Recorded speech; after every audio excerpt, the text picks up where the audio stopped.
47페이지 39번부터 자기 비파괴 검사 11강 수업이 시작되겠습니다. 39번 압력용기 비파괴 시험 일반 자본 탐상 시험 시 이물질 등이 제거되어야 할 검사시험 부위로부터의 최소 범위는 해놨습니다. 그리고 이 문제는 조금 애매한 부분이 있습니다. 그래서 항상 이런 부분은 조금 조심을 해야 되겠지요. 자, 여기에 보니까 보기가 5mm, 10mm, 15mm, 25mm 해놨는데요. 우리가 규격집에서 할 때 비파괴 검사 전처리는 그 검사하고자 하는 그 용접부 시험편에서 가장자리로 약 20mm 정도라고 했습니다. 20mm 정도라고 했다는 것은 꼭 정확하게 20mm를 하라는 건 아닙니다. 근데 여기에서는 보기가 25mm가 나왔거든요. 그러면은 여기 15mm하고 25mm가 20mm에서 좀 적정한, 다 같이 비슷한 범위에 속하는데, 아무래도 저기에는 이제 침투 비파괴 할 때는 또 25mm를 했거든요. 그래서 여기에서는 이게 이제 25mm를 정답으로 한 것 같습니다. 그런데 여기에서 사실은 이 문제가 조금 애매합니다. 15mm도 그렇고 25mm도 그렇고, 제 생각 같으면 제가 만일 문제를 냈다면 5mm 8mm, 10mm, 12mm 이런 정도로 하면 여기만 이럴 것 같는데, 그러나 우리가 규격집에서는 정확하게 딱 20mm는 아니지만은 20mm 범위로 한다라고 되어 있습니다. 근데 실제로요, 여러분이 한번 해보면 딱 그 규격집이 20mm라고 해서 20mm 그 정도는 못하고 아마 25mm 이 정도도 막 넓게 적용을 할 수 있습니다. 자, 강자성 물질에서 자화력을 증가시켜도 자괴가 더 이상 증가하지 않는 점에 도달할 경우 이 검사체는 우리 뭐라고 하냐면 자기포화라고 합니다. 여러분 히스테리시스 곡선을 규격집에서 한번 봤습니다. 뭐냐면은 오른쪽으로 갈수록 H 플러스라는 건 전기를 공급하면 자화력의 세계가 커집니다. 그리고 위쪽으로 가면 B 플러스 해가지고 자속밀도가 커집니다. 그래서 그 중간에서 이렇게 커져 가는데 전기를 아무리 공급해도 어느 점에서는 더 이상 증가하지 않습니다. 그것을 우리는 그 점을 자기포화점이라고 합니다. MT 자기포화, 자력 증가해도 자속밀도 더 이상 증가하지 않는 상태를 우리 자기포화라고 합니다. 자, 40번 압력용기 비파괴 시험 일반에서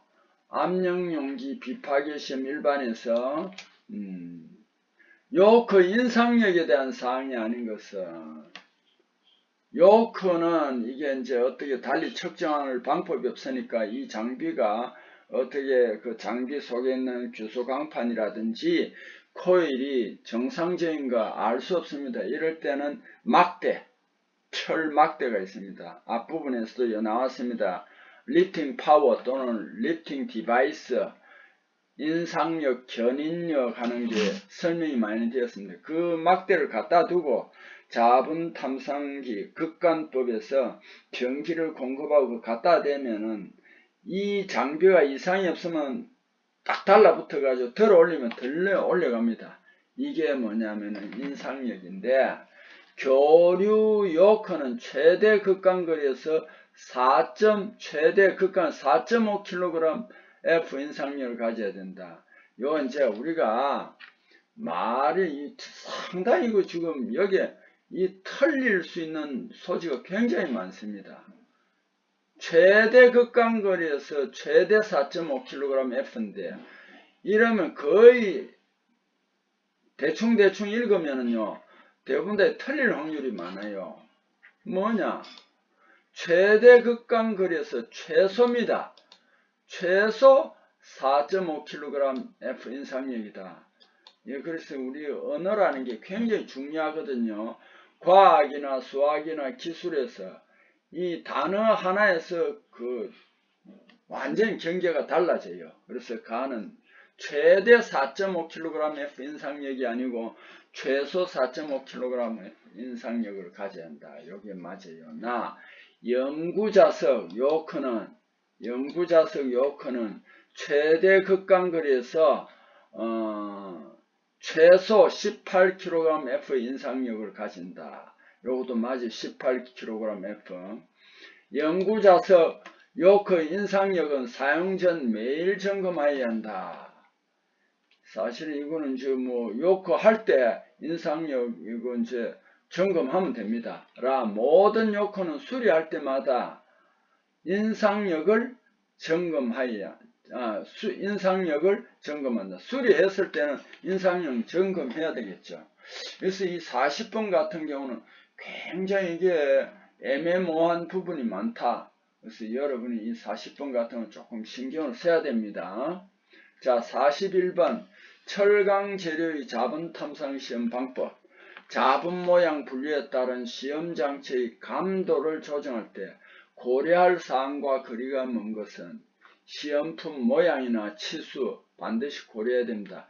자극 방향은 여러분이 신경 쓸 필요 없습니다. 왜냐하면은 이게 참 이것도 애매한데 자극 방향 이거는 왜 그러냐면은 시험 장치의 감도 조정할 때는 자극 방향하고는 관계가 없습니다. 흠의 성질, 시험품 표면 상황 이런 것에서는 관계가 있습니다. 그래서 그 밑에 다시 한번 설명하는데요. 시험 장치 감도 조정 방안은 시험품 모양 치수 요거는 감도 조정 방안이 되고 표면 결함, 표면 직화 결함과 같은 흠 성질, 그 다음 시험품 표면 상황에 따라 시험 장치의 감도를 조정한다. 단 자극 방향과는 관계가 없다. 요것도 상당히 어려운 문제예요. 자, 다음 봅시다. 자분 탐상 검사를 적용하여 원형 자원을 실시하여 검사하려고 한다. 검사체의 직경 25.4mm, 25.4mm가 1인치입니다. 1인치당 소요 전류의 범위로 적합한 것은, 그래서 여기에서 직경 25.4mm라는 것은 지름이 5인치 미만일 때 규격집에 해놨습니다. 여기 1인치는 5인치 미만일 때는 직경에다가 700 내지 900A를 곱합니다. 그래서 이게 1인치니까 700을 곱하면 얼마가 되겠습니까? 700이 되겠죠.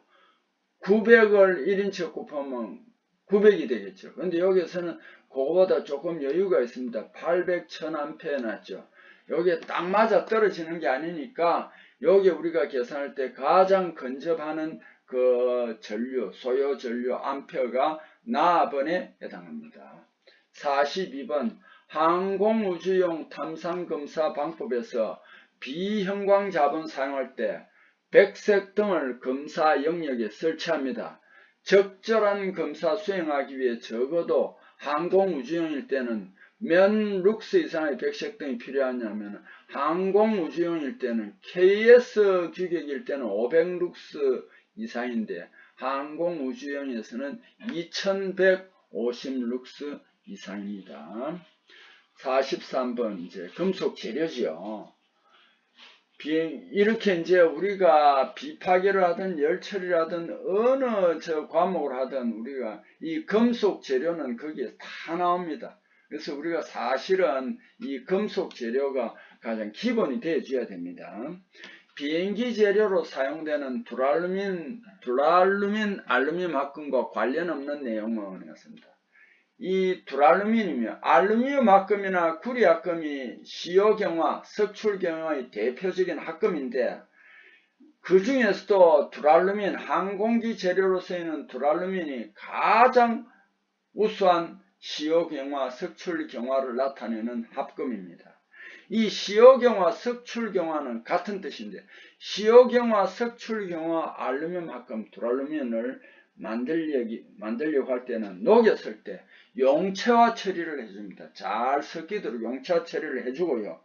그 다음에 이제 고체로 만들려면 냉각시켜야 되잖아요. 근데 급냉을 해버려요. 검령을 해버리면 좁은 범위에 이 용체와 철에서 잘 섞여 있던 뭐 입자들이나 이런 것이 그 안에 팍팍하게 이제 억지로 들어가 있는 상황입니다.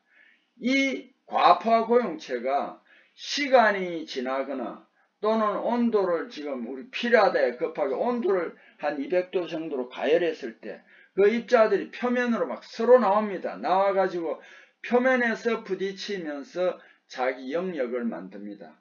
근데 이게 고체 상태거든요.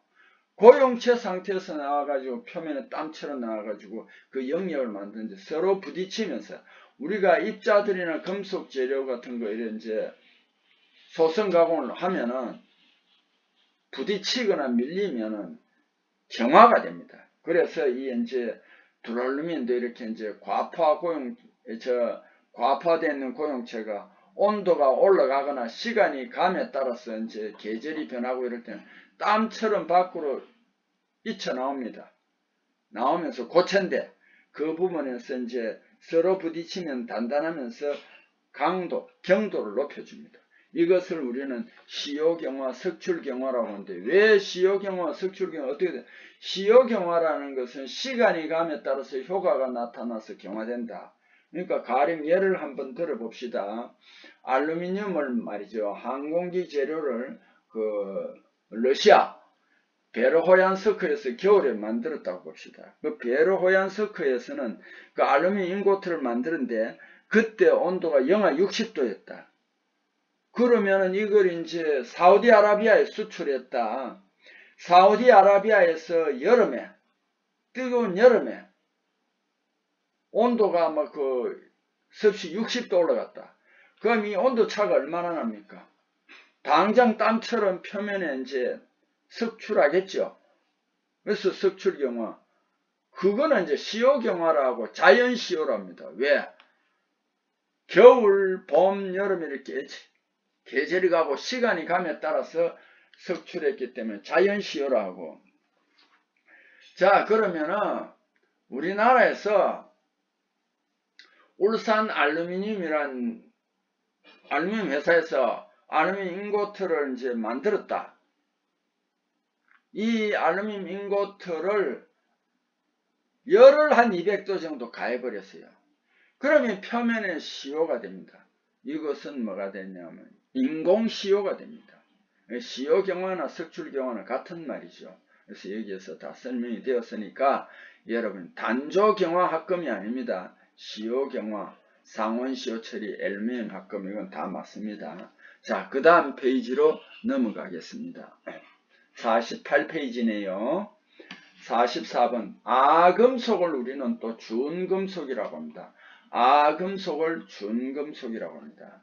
아금속, 준금속으로 반도체 제조용으로 사용되는 금속은 규소하고 게르마늄입니다. 우리 말뜻 끝으로 금속 재료는 보통 도체가 많잖아요. 전기나 열이장을 통하는데 여기는 반도체라고 해놨습니다. 반은 통하고 반은 안 통한다. 어떤 데는 통하고 어떤 데는 안 통한다. 그래서 반도체라는데 이거는 금속에도 속하고 금속에도 속하지 않을 수도 있다 해서 아금속 또는 준금속이라고 합니다. 자, 반도체 한번 봅시다. 어떤 특별한 조건에서만 전기 통하는 물질이며 필요할 때 전류를 조절하여 사용합니다. 반도체에 가해진 전압, 열, 조사된 빛의 파장에 따라 전기 전도도 값이 변합니다. 반도체 전기 전도도 값은 절연체의 값보다는 크고 도체의 값보다는 작습니다. 온도가 증가함에 따라 도체 금속의 전기 전도도는 감소하나 반도체의 전기 전도도는 또 증가합니다. 이런 특징이 있습니다. 그래서 금속과 금속이 아닌 것이 중간에 있다 해서 이걸 아금속, 중금속 또는 전기가 잘 통할 때도 있고 안 통할 때도 있다. 이래서 반도체라고 합니다. 그래서 이제 반도체가 게르마늄 같은 경우는 굉장히 양이 한정적이 되어 있습니다. 그래서 웨이프 하나 만들면은 게르마늄은 굉장히 비쌉니다. 근데 규소 같은 경우는 세계 어디서나 흔하죠. 그죠? 그래서 우리나라가 반도체가 유리한 게 바로 그런 부분입니다. 근데 우리나라는 요 최근 몇 년 동안 삼성전자가 좀 우여곡절을 겪어가지고 그 메모리 반도체는 세계 최고지만 타이완의 TSMC 그 반도체가 전체적으로 지금 세계 1위거든요. 그래서 이제 타이완이 지금 중국이 왜 타이완을 노리느냐 하면은 이 반도체하고 중국이 타이완이 GDP가 굉장히 높아요. 기술도 발달했고 그래서 굉장히 노리는 것 같은데 이제 TSMC는 거기에 대비해서 그런지 일본이나 미국의 반도체를 투자를 굉장히 많이 했더라고요. 그래서 아직까지는 저는 정확하게는 모르지만은 TSMC가 반도체 1위다 이렇게는 나와 있더라고요. 자, 단조용 공구 재료에 사용되는 고탄소강의 탄소 함유량인 것은 해왔습니다. 이 문제도 제가 보니까 조금 고민이 되더라고요. 고탄소강이라 하면은요, 공구용 재료에 사용되는 고탄소강은 탄소가 좀 높아요. 그때는 보면 그 고탄소강 같은 거 보면 한 탄소가 1% 여러분은 이제 앞으로 금속 재료나 금속 재료를 할 때 그 STC3 같은 거 불꽃 시험할 때 보면 탄소가 한 1.1% 정도 됩니다. 그래서 공구용에 사용되는 고탄소가 탄소가 1% 정도 된다라고 글에 나와 있더라고요. 그래서 그런지는 모르지만 여기 탄소 퍼센트를 보니까 답이 라예요. C가 1.52%입니다. 이 사실 굉장히 높아요, 이게. 그런데 고탄소강의 그 공구강의 비교해서는 여기가 제일 가까워요. 그런데 이제 제가 이런 이야기를 했습니다. 탄소 퍼센트라든지 온도 같은 거는 그 오차가 있다고 그랬잖아요. 그죠? 근데 이런 것도 조금 이제 고려를 좀 했으면 싶은 생각이 들어요. 근데 일반적으로 공구강이 아니고 중탄소강, 저탄소강을 보면 저탄소강은 SM10C지요. 10C라는 건 탄소가 0.1입니다.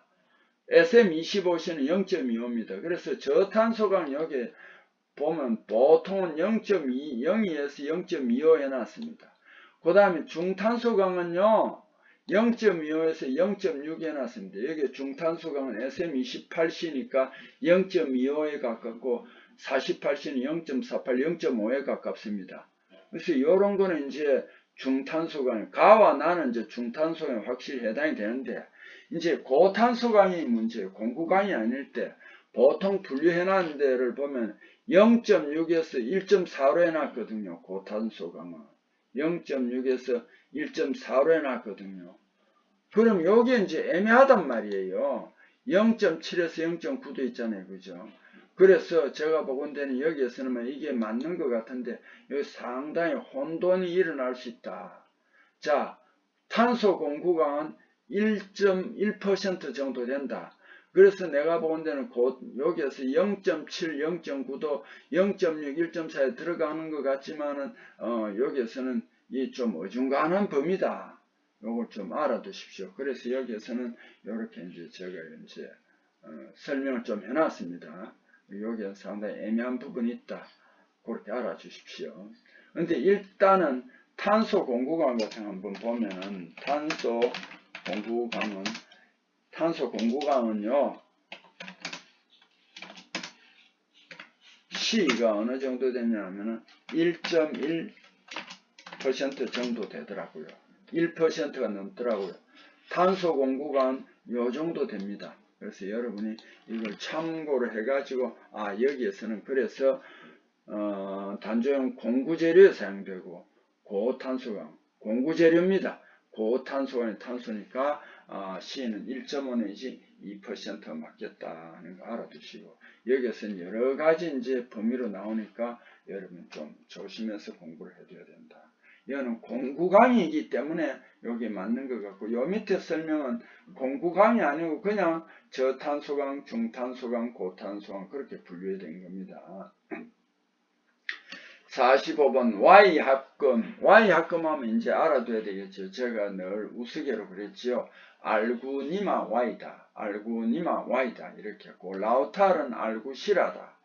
두랄루민은 알구마망두다.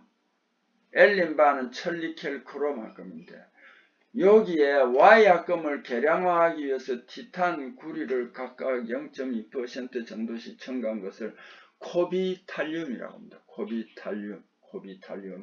코비탈륨은 계량화 Y합금으로 티탄, 구리를 각각 0.2% 정도씩 첨가한 합금입니다. 이것도 자동차 내연기관, 피스톤에 사용하는 내열 재료, 열에 강한 내열 재료입니다. 46번 용탕을 금속 주형에 주입한 후 응고할 때 주형면에서 중심 방향으로 성장하는 나란하고 가느다란 기둥 모양. 자, 기둥 모양이라는 말이 있습니다. 이 기둥 모양이라는 것은 한자로 기둥 주자입니다. 그래서 주상결정이고요. 기둥 모양 주상결정을 컬럼널 크리스탈이라고 합니다. 컬럼널 크리스탈이라고 합니다. 자, 주상결정은 용광이 관계 주형 내에 주입되면 주형에 접하는 부분 냉각이 빨라지겠죠. 그래서 냉각면에 직각으로 결정이 발달합니다. 기둥 모양 결정 집합체가 생깁니다. 그래서 이걸 주상결정 컬럼널 크리스탈이라고 합니다. 주상결정은 일반적으로 방향성이 강하고 단련성이 단조할 수 없습니다. 잘 깨지니까. 단련성이 나쁨으로 작은 힘으로 반복 단련하여 흠의 발생을 방지해야 된다. 주상결정이 생기지 않도록 해야 된다. 이런 설명입니다. 자, 47번 주물용 알루미늄 SI 합금용 탕에 0.01% 정도 금속 나트륨을 넣고 주형 용탕 주입하여 조직 미세화하고 공정점을 이동하는 처리를 우리는 계량 처리라고 합니다. 이건 몇 번이나 제가 이야기했습니다. 알시나실. 왜 나트륨을 이렇게 0.01 내지 뭐 0.1% 정도 첨가, 아주 극소량 첨가하느냐 하면은 이 알루미늄하고 SI 합금을 녹여가지고 주물을 만들어 보니까 공정 조직이요. 육각판상의 거친 조대한 조직이 된다. 이게 잘 깨지죠. 그래서 프랑스에서 파츠라는 사람이 이런저런 원소를 넣어봤어요. 그냥 공정점이 이동하고 미세화되더라. 계량화하더라. 그 사람이 넣어가 해본 게 금속 나트륨, 불화알칼리, 가성소다, 알칼리 염료 이런 것 등을 첨가하여 조직을 미세화하는 계량화 처리를 했는데, 그래서 우리가 대표적으로는 이 나트륨, 금속 나트륨을 그냥 금속이란 말도 빼고 나트륨 금속이잖아요. 요걸 알아두시면 되겠습니다. 알시나실입니다. 48번 아공석강의 탄수함유량. 아공석강은 순철이 100% 철만 있는 게 아닙니다. 순철에 탄소가 조금 함유합니다. 그걸 어느 정도까지 보느냐? 0.025. 이거는 금속 재료책에서 0.025입니다. 기계 재료책이나 이런 데는 0.03까지도 있고 달라요. 근데 우리는 금속 재료를 기준해서 순철은 탄소가 0.025% 함유한 것이다. 이렇게 알아두면 되고요. 그럼 아공석강은 뭐냐면 공석강이 탄소 0.8%예요. 그럼 0.02에서 0.8%까지는 우리는 아공석강이라고 하고, 0.8% 강에 아무리 탄소가 많이 함유해도 2%까지입니다. 0.8에서 2%까지를 우리는 뭐라고 하냐면 과공석강이라고 합니다. 이거는 이제 우리가 금속 재료라면서 몇 번 반복한 거니까 그 이해를 확실히 하실 수 있을 것 같습니다. 49번 금속의 0.01 내지 0.1 미크론, 아주 입자가 작습니다. 금속의 0.01 내지 0.1 미크론 정도의 산화물 등을 미세한 입자를 균일하게 분포시킨 금속 복합 재료를 우리는 고온에서 재료의 어떤 성질을 향상할 수 있는가 해놨습니다. 여러분요, 우리 재료가 어떤 재료는 온도가 올라가고 시간이 올라가면 따라서 이게 이제 쭉 늘어나가 파괴가 됩니다. 온도 개념이 있습니다. 이걸 크리프라고 합니다. 크리프. 자, 여기 있네요. 재료에 일정한 하중 또는 응력을 준 상태에서 변형이 시간과 더불어 변화하는 현상으로 오랜 시간이 흐르면 파괴되는 현상, 이것을 우리는 뭐라고 하냐면은 크리프라고 합니다. 크리프. 그런데 특히 구리나 납 같은 이런 용융점 철보다 낮은 것은 아주 높은 온도가 아니라도 크리프가 나타날 수 있습니다. 그래서 금속 복합 재료는 금속에다가 이거 세라믹 같은 걸 넣었어요. 이게 뭐가 형성이 되느냐면 크리프가 형성이 됩니다. 복합 재료는 뭐냐? 다시 한번 더 설명하면은 두 종류 이상의 재료를 조합하여 제조한 것입니다. 단일 재료를 얻을 수 없는 뛰어난 성질을 특성을 갖는 재료입니다. FRM은 뭐라고 그랬죠? 섬유 강화 복합 재료라고 그랬죠? 파이블이 섬유입니다. reinforced가 강화입니다. 메탈 금속입니다. 이런 재료 등이 이에 해당합니다. 그래서 이제 크리프 현상을 넣는데 크리프라는 말이 나오면 반드시 시간과 더불어 온도가 올라갈 때 이렇게 이제 늘어나고 파괴되는 현상입니다. 크리프. 자, 그 다음에 50번으로 넘어갑니다. 공구용 재료로서 구비해야 할 조건에 해당하지 않는 것은 이건 몇 번 나왔기 때문에 공구용 재료는 강도도 높고 질긴 성질도 커야 됩니다. 상온, 고온, 경도도 높아야 되고 내마멸성이 커야 됩니다. 작으면 안 되겠죠. 자, 자경성이라는 용어가 여기에 다시 나왔습니다. 자경성. 스스로 자자, 경도, 경자입니다. 본래 경도를 높이려면 우리 탄소강에서는 열 처리를 해야 됩니다. 담금질을 해야 됩니다. 그런데 이 합금원소들이 들어가면은 이런 물에서 담금질을 하지 않더라도 스스로 경도를 높여주는 합금이 있습니다. 그 대표적인 것이 크롬입니다. 그래서 니켈 크롬강입니다. 특히 니켈보다 크롬입니다. 자경성 있는 폴라이트 조직을 갖는 재료로 주로 침탄강으로 많이 이용되며 특히 담금질 효과가 우수한 합금강에 해당하는 것은 니켈 크롬강입니다. 이거는 물에서 담금질을 하지 않더라도 경도가 너무 높습니다. 그래서 이것을 자경성이라고 합니다. 니켈 첨가로 자경성 정대 크롬이 첨가되면 자경성하고 담금질성까지 향상됩니다.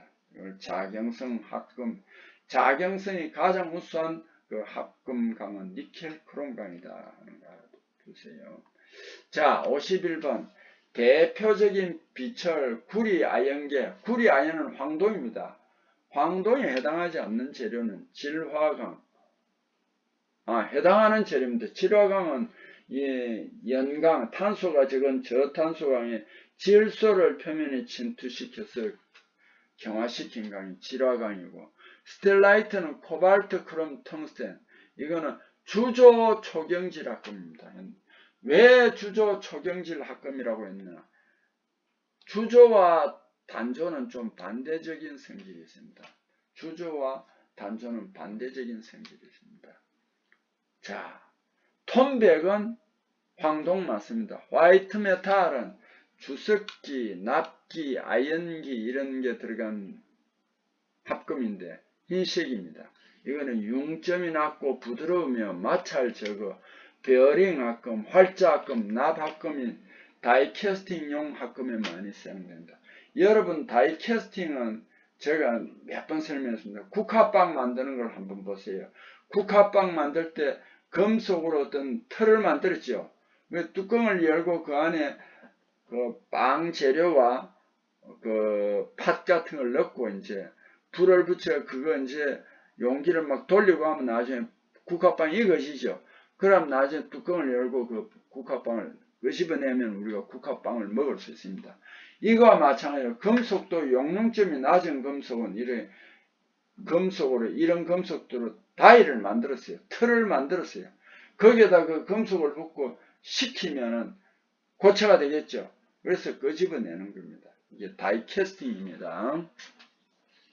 자, 52번 비강도 아주 우수한 마그네슘 합금에는 왜 마그네슘의 비강도가 우수하다냐면 비강도라는 말 뜻을 알아야 되겠죠. 비중이 낮습니다. 그래서 B자를 썼어요. 비중이 낮은 금속을 합금을 하면 강도가 상대적으로 높아져요. 이걸 비강도라고 합니다. 마그네슘은 얼마나 비중이 낮냐면 1.73입니다. 알루미늄이 가벼워도 2.7입니다. 그래서 마그네슘, 이 비중이 낮을수록 합금을 만들면은 비강도가 우수해집니다. 마그네슘 합금에 해당하는 것은 일렉트론 L입니다. 일렉트론은 마그네슘이 주축입니다. 마그네슘 알루미늄 합금입니다. 일렉트론.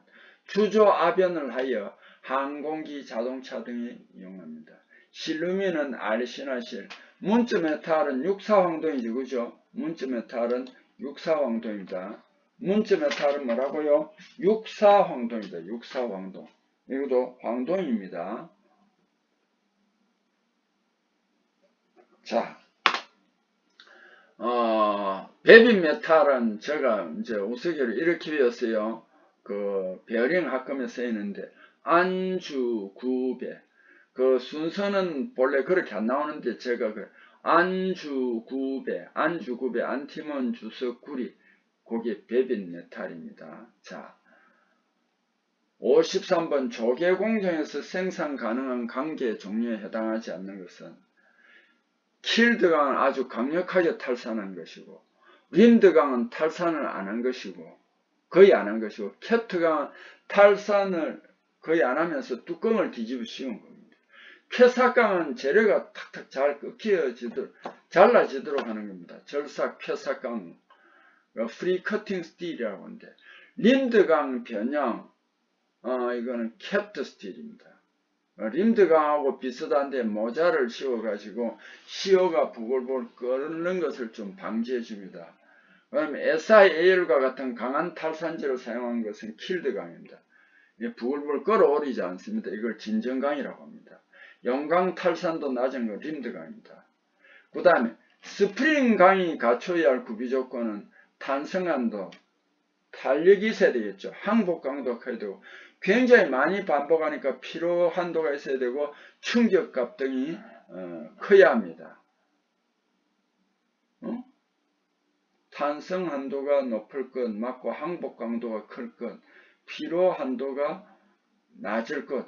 이게 답이 잘못됐습니다. 여기에 답이 잘못됐습니다. 아이고, 중대한 오류가 생겼네요. 탄성 한도가 낮으면 안 되겠죠. 높아야 됩니다. 요거 좀 꼭 좀 고쳐 주십시오. 자, 탄성 한도가 높아야 되고, 충격치가 큰 거는 맞습니다. 요게 잘못됐습니다. 자, 죄송합니다. 이거 좀 고쳐 주세요. 꼭 좀 고쳐. 그 다음에 54번. 독성이 없어 의약품, 식품 등 포장용 튜브 제조에 많이 사용되는 금속으로 탈색 효과가, 다른 금속과 합치면 다른 금속 색깔을 빼앗들어 올리는 탈색 효과가 1등입니다. 비중이 7.4인 금속. 요즘은 그 석유화학 제품으로 우리 뭐 치약 그런 그 용기로 만드는데 옛날에는 금속인 주석으로 썼습니다. 특수원소 첨가에 제조한 합금강 중 특히 크롬은 내마모성 내식성이 우수합니다. 크롬은요, 스테인레스강, 내식강의 가장 주성분입니다. 크롬 첨가하면 결정린 미세와 강도 증가, 뜨임 치성 방지, 전기장 증가합니다.